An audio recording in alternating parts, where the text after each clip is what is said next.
ठुलोहरूको लागि पनि हुन्छ।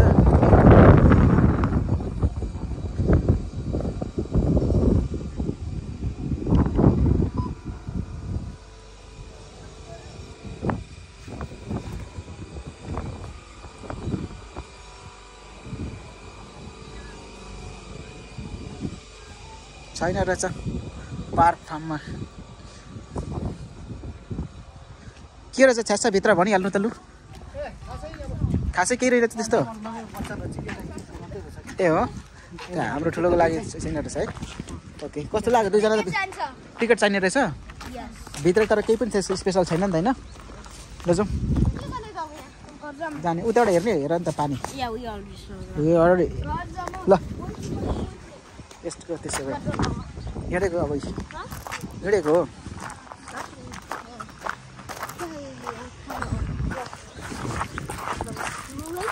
केही रहेनछ क्या त्यस्तो खासै त्योभित्र खानेकुरा कफी सफी यसो उसो रहेछ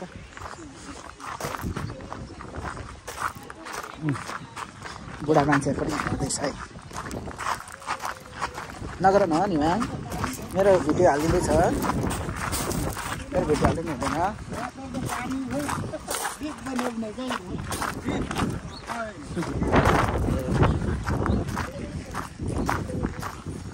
छैन रहेछ केही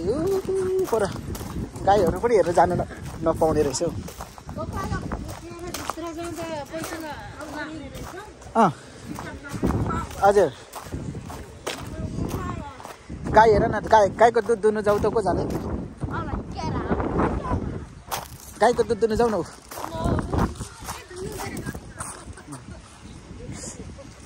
दुध दुहुनु ए लड्छ है अहिले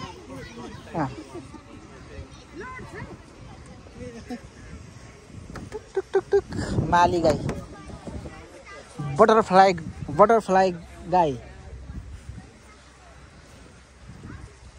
त्यहाँबाट उता जानु मिल्दैन मिल्छ तर जानु नमिल्ने रहेछ नि त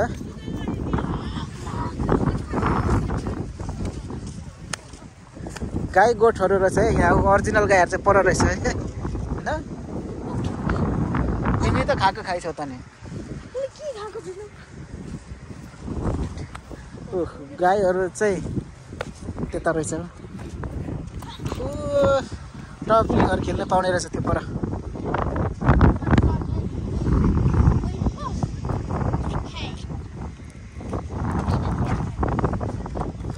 जाउँ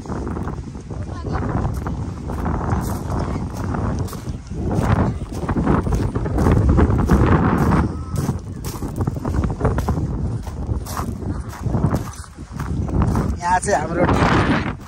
गाईको अवलोकन गरेर गाई फर्किँदैछ जाउँ नभन न भिडियोमा त बिग्रिन्छ क्या हङ्ग्री भनेको हाम्रो टिम चाहिँ अहिले खतरा हाम्रो टिमको फोटो सेसन हुँदैछ यतिखेर यहाँ गाईको अवलोकन गरेर हामी फर्किँदैछौँ होइन सुदेन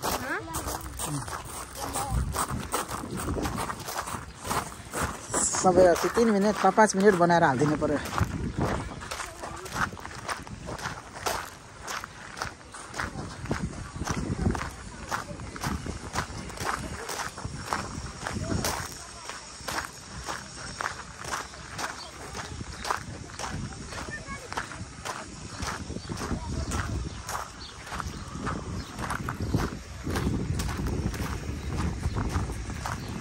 क्यामेरा कस्तो धुर्के भइरहेको छ हौ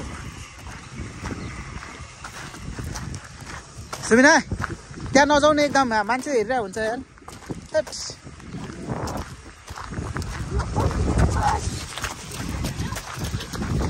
यहाँ भने चाहिँ ट्याप प्लेनमा भने चाहिँ फार्म रहेछ यो अनि यसै केटाकेटीहरूको लागि ट्राम्पोलिङ चिया कफी दायाँ माया गाई साई रहेछ ठिकै रहेछ यस्तो घाम लागेको बेलामा त रमाइलो हुन्छ घाम नलागेको बेला चाहिँ रोटी हुन्छ ल एक दिवस भनोस् कस्तो लाग्यो यहाँको बारेमा भनिदिए ल तिमीले छोटो छोटो भिडियो बनाएर मान्छेले चस्मा लगाउँछ देख्दैन लु भन beautiful weather first of all हजुर भेरी नाइस ओके यहाँ चाहिँ अब भनेको सोचेको भन्दा पनि धेरै राम्रो छ कसरी हो त्यस्तो चाहिँ हैनलाई अब नेचुरल हेर्नु न natural weather natural place natural के देख्यौ यहाँनेरि भन्यौ न यहाँ चाहिँ अलि फार्म स्टाइलको क्या फार्मै हो नि त गाई बस्तु यता सबै हुने मकैबारी गाउँबारी सबै मकैबारी के रोप्छु भन्यो त्यही पाउँछ एउटा गाईहरू त्यसरी देख्दो रहेछ अब हाम्रो चाहिँ नेक्स्ट डेस्टिनेसन हाम्रो सुरु हुनेवाला छ सुदेन बाई बाई गरिदेऊ बाई बाई सुदेनले बाई बाई गरिसक्यो ओके